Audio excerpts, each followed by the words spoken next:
আরে ও মালিক, কালকে রাতে কি দুষ্টু কিছু করেছো নাকি আজ আমাদের এতগুলো নিয়ে এসেছো?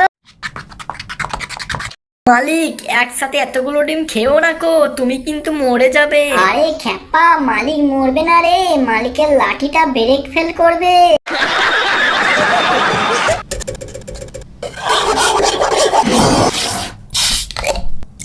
হাই ভগবান, আমি এক্ষুনি চান করে আসলাম আর আমাদের মালিকটা আমাদের গায়ে কিভাবে গু দিচ্ছে দেখুন।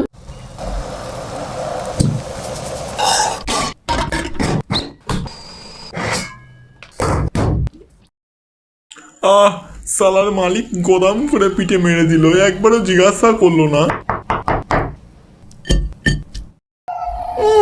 এটা কি ধরনের রেসিপি বানালে মালিক আমাদের? এটা কেরালার সুইট এগ মালাই নামে পরিচিত।